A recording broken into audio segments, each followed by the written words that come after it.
Okay, we have Luis Ibanez. How do you say your name? Ibanez is fine. Ibanez? Okay. He's going to talk to us about open source in education. Thank you. So this is a bit of a mistake. This actually it's both ways. So it's educating people about, or students about open source, and you using open source in education. So it goes really in both directions. Of course, the EU plans to take over the world, and to do that, you have to engage the young people who are going to replace the previous generation. And it comes down to educating capable engineers. So part of the challenge, as you know, is that when you look around, innovation doesn't really come out of the university labs or industry labs. Innovation comes out of people hacking in their dorms with a laptop. And you should never underestimate the power of that teenager or college student in some corner dealing with laptop. A lot of that may be just browsing the web, to be honest, but from time to time you will have these sparks of transformative and disruptive innovation. So you will know Mr. Zuckerberg, here you recognize Steve Jobs. What you will find as the pattern of these pictures is that all of them will be in their 20s. Okay, so this is Steve Jobs starting what he was going to do as innovation in Apple, but he was doing this when he was 22.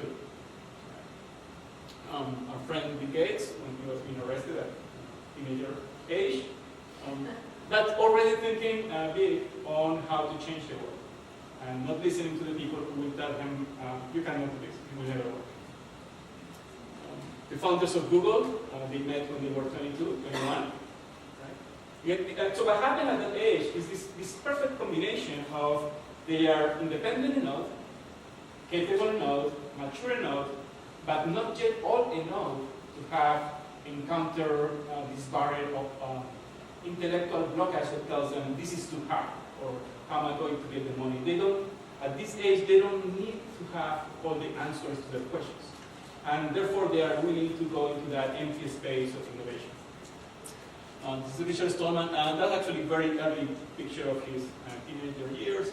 But again, when he started the GNU movement, he was a graduate student or a postdoc at the MIT labs.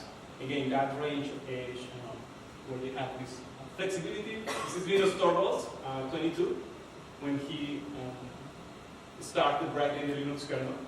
And it starts always like this kind of pointless hobby that responsible parents will tell them that they shouldn't be wasting their time on such things.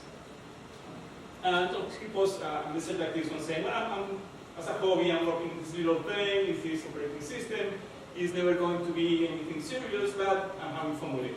And probably will never work with anything different than the hard drive that I actually have. And what happened with the history is that these things grow and catch up. Now, many do not, but the ones that do can have transformative effects. So these are the kind of people that we are after in order to take over the world. You want to have, if you recognize yourself as that kid, the screwdriver breaking the hair dryer of your mother, that's the kind of free, inquisitive spirits that we have at hand in most colleges, and that we tend to encase too rapidly and remove that innovation, that spirit of exploration out of their minds, unfortunately. Ironically, that also makes them bad engineers when we do that, those kind of things, when we restrict their ability to open the boxes and see how that works. And in the process, probably break the box, but that's the price of education. Now, sometimes it's helpful to have the experienced person around, but let the youngster also go through the process and learn, get hurt sometimes.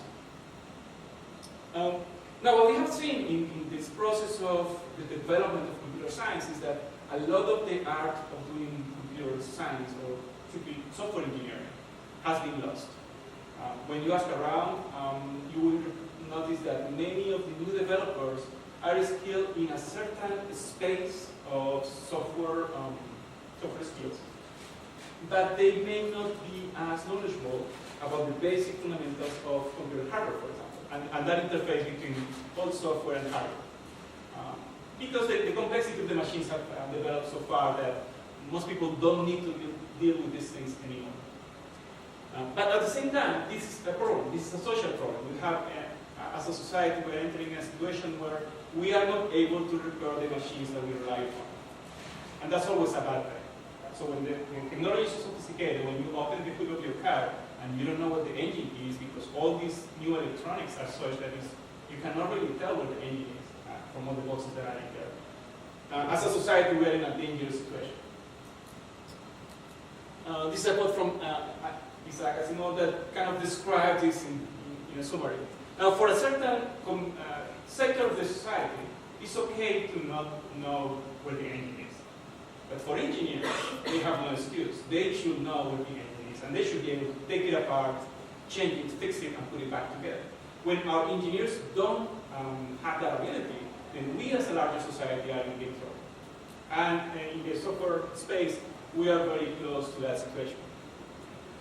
So this is an example of how colleges are not necessarily helping to maintain the high capacity of engineers to be competent on what they do. This is an example of RTI. If you're an engineer RTI, you see this laptop in the first year. It's very nice, very good price laptop, so there's no complaint about that. It's a very capable machine. And it comes loaded with this candy.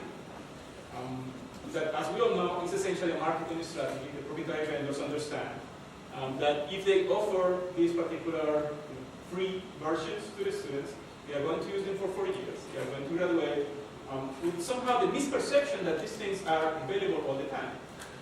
Of course, the day after graduation, they are going to be required to remove these things from their computers and they go and find a job. And they will discover that all this software they have to pay for. And the prices are not necessarily cheap.